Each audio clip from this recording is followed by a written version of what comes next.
Welcome to the Keep Your Love On series. I'm Danny Silk, author of the book, Keep Your Love On.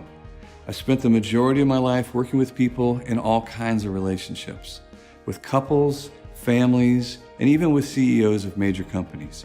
Because I love people and I love healthy relationships. Helping people get connected and stay connected is what I do. Keep Your Love On is a message about being powerful and making powerful decisions in every relationship you have. In this first section, I'll highlight the difference between powerful people and powerless people, as well as the environment created by these two very different styles. I'll also give you helpful tools to become a powerful person, even when dealing with powerless people. I hope you enjoy this series.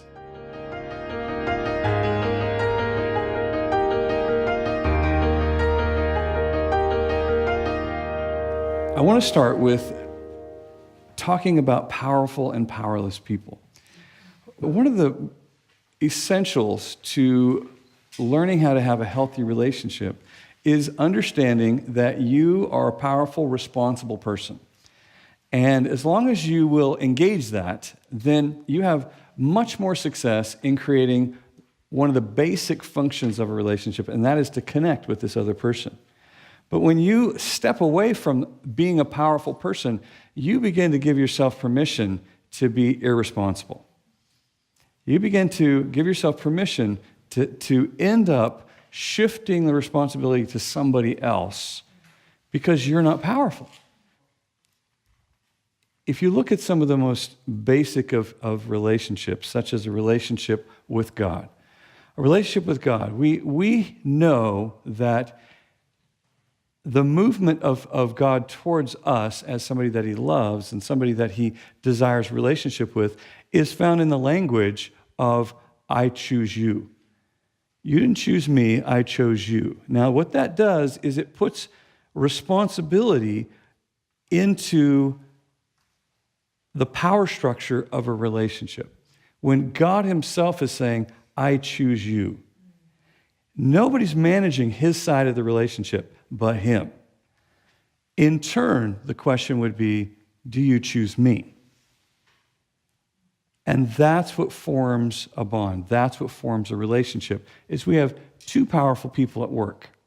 Now, sometimes we get these combinations of folks that they generate a dynamic that is going to undermine this connection.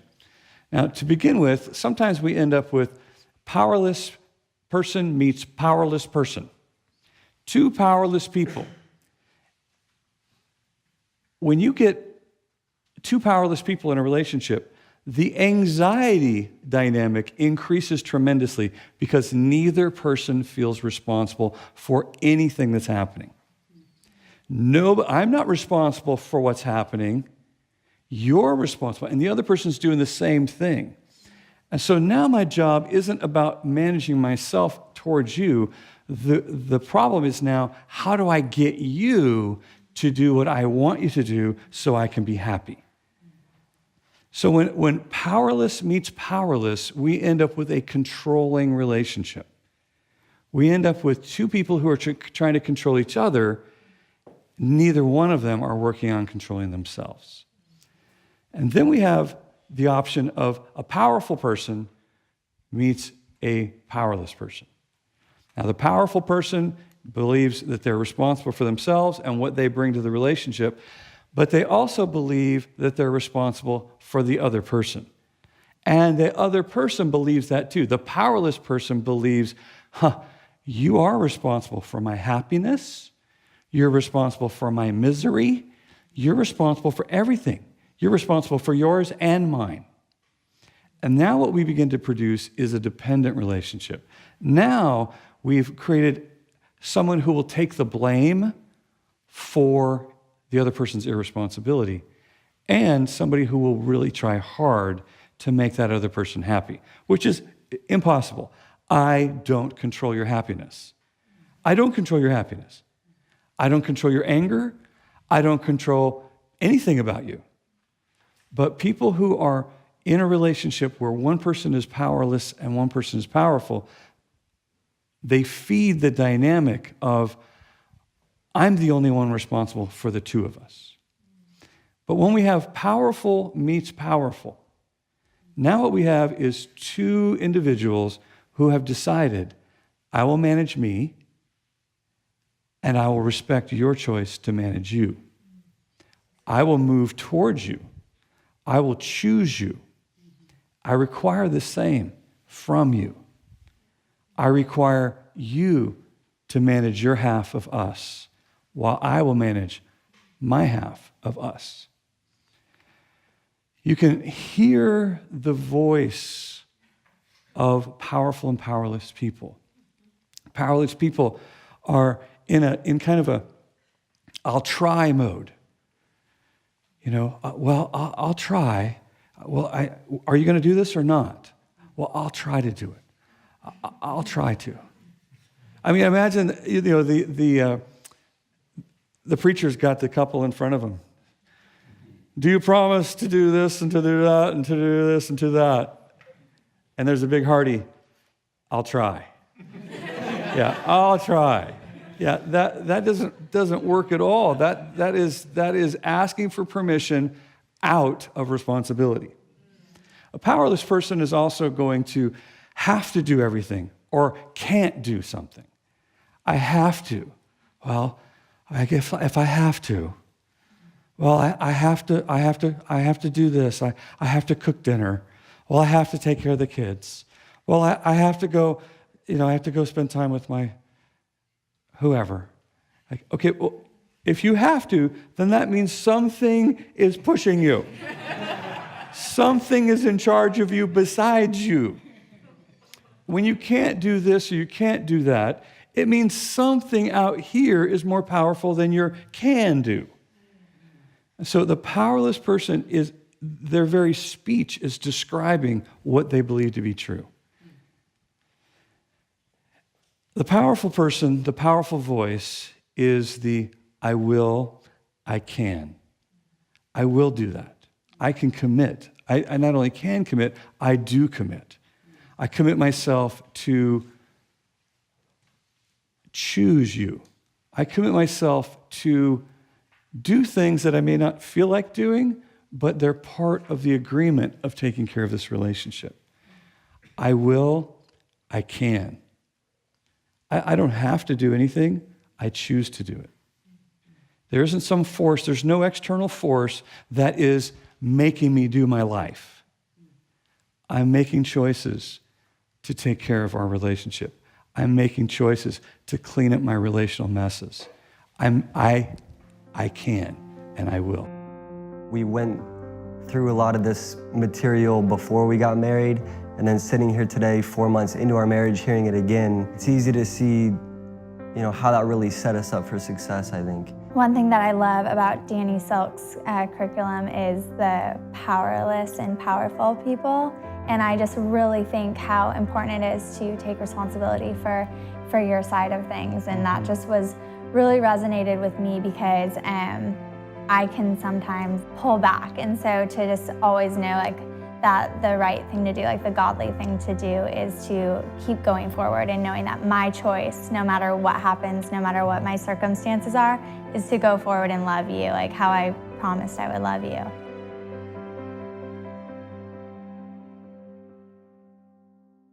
Powerless people use powerless language. You can hear the words that are rolling out of their life. They are experiencing a lot of anxiety because something out there is way more powerful than who's in here. And so the fear, they are looking for control in relationships. They are looking for somebody to rescue them from their lives. They're looking for somebody to take the blame because that's what they will be doing. They will be pointing the blame. You're the reason my life's in this shape. You're the reason I feel this way. You're the reason why I'm scared all the time. You're the reason I don't trust. You're the reason. And so the powerless cycle of working with somebody who decides to be powerless or has been trained to be powerless, this person they're looking for a way out of their relational responsibility. And so the way that you get out of it is you take on the mentality that you're a victim. Now, victims have a unique worldview, and that worldview is powerlessness. It's unique in that it's something they can do something about, but they, for whatever reason, have worn this identity of powerlessness. Now, every victim needs a bad guy. You can have a bad guy. In order for this victim thing to work, you have to be able to have a bad guy. So as soon as you find yourself searching for a bad guy, it's because of them. It's because of you. It's because of my parents. It's because of who I married. It's because of that child of mine. It's because of my boss. It's because of somebody. Then what you've done is you decided to empower the bad guy with your power. You've taken your power and you've put it on the bad guy. The bad guy's powerful, I'm powerless. Now this begins the triangle. Triangulation is this cycle of irresponsibility, really. It's the cycle of choosing to take the personal power I have and set it on someone else. You are now the powerful bad guy in my life. Now, as you recruit or appoint a bad guy, you will now begin to attract a rescuer. See, every victim needs a rescuer. Every victim needs a rescuer. So as soon as you create a bad guy, somebody who cares about you, somebody who loves you. This happens in families all day long. This happens in workplaces all day long. This happens in friendships. Oh, they. Oh. And as soon as you do that, boom, super rescuer puts on their cape and flies into your situation. And they are here now to bring justice. The victim hires the rescuer, and the rescuer goes after the bad guy. I show you that I love you by taking on your relational conflict, by taking on whoever you've blamed as the bad guy. It's because I love you. I'll go talk to him. I'll go give him a piece of my mind. I'll send the email. I'll call him. I'll tell him what's up. That's what I do. That's what a friend does right there. Well, this is the process of relational irresponsibility. This begins to remove a person, the so-called victim, removes them from the opportunity or even the challenge of making responsible choices. As soon as I can convince everybody around me that I'm powerless and the bad guy's powerful, I need somebody else who's powerful, the rescuer, to go deal with them.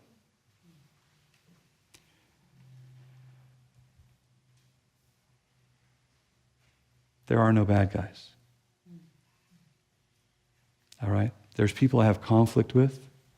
There's people I have disagreements with. There are people who've made poor choices. There are even evil people in the world. There are. But if I'm in a relationship with even an evil person, let's just say, as soon as I realize that I'm a victim, as soon as I realize this relationship is abusive, as soon as I realize this irresponsibility is out of control in our relationship, as soon as I realize that, I'm powerful. I'm now powerful. And it's now time for me to make some decisions. I have some decisions to make. if I perpetuate the powerless victim model, even after I have realized I'm being victimized, I move from being a victim, now knowing I have a choice, I move from being a victim to being a volunteer. I'm now a volunteer because now I choose this behavior that this person's giving me. I've chosen to stay in this cycle and to not communicate, not set limits, not manage myself. I continue to blame you for the condition of my life. Powerful people are not going to assume the position of victim. Powerful people can actually require other people's respect. I require respect in our relationship. I require that you respect what I think, what I feel, and what I need. And I've created some processes of getting those needs met. But I don't live in an ongoing abusive or irresponsible relationship. There'll be a limit set. There'll be some behaviors coming from me that disallow that abusive cycle. Powerful people have no bad guys. Powerful people refuse to be victims. I'll let you know what I'm going to do with me. I don't know what you're going to do with you, but I do know what I'm going to do with me. I'm a powerful person. I'll tell me what to do, and I'll do it. We've created a very different dynamic than triangulation because the powerful person does not recruit a rescuer, does not assign blame to a bad guy. They're going to manage themselves, give good information, set limits, and we'll see what you do with this, because I don't really know what you're going to do with it. Powerful people know that on a good day, the best chance they have of controlling someone else is no chance at all. I don't control other people. On a really good day, I can tell me what to do, and I'll obey me. I'll let me boss me around, and I'll actually do it. And that would be my greatest hope for controlling someone, is controlling me. This is important because in chapter 1, we really talk about the power of choice. You have to fight for the power of choice. It's yours. I remember on our wedding day, Bill Johnson, the pastor that married us, he asked me, he says, "Do you choose Sherry?" And when I said, "I do," that was a choice that began to come back to me throughout the rest of our relationship. Do you choose her? I didn't end up married. I chose marriage. I chose being married to her. And every day since that day, I have the same opportunity to choose Sherry. And sometimes when we're disconnected, I have to remind myself, I chose Sherry. But she's scary and she hurt me. I don't control her. And I chose her. And so I keep my love on and I move towards her while we mend or reconnect whatever it was that we lost. We've been married 25 years, and I think after that long you get into roles that you play, and in some extent you get into a rut, and it just is the direction you go.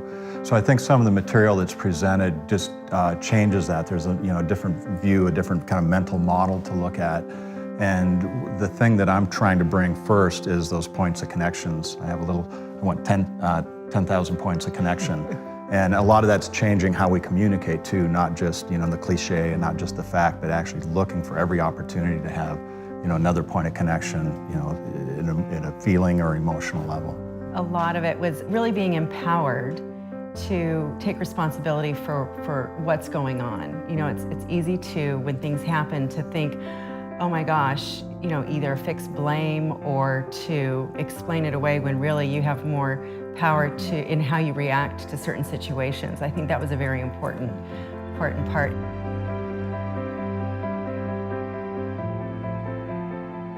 Powerful people bring to the table the very best of who they are. Being powerful means you're able to say yes when you mean yes and no when you mean no. It isn't about being the loudest or strongest person in the room. It's about knowing how to manage yourself towards your goal. Remember, the best relationships are when two powerful individuals partner together with the goal of connection.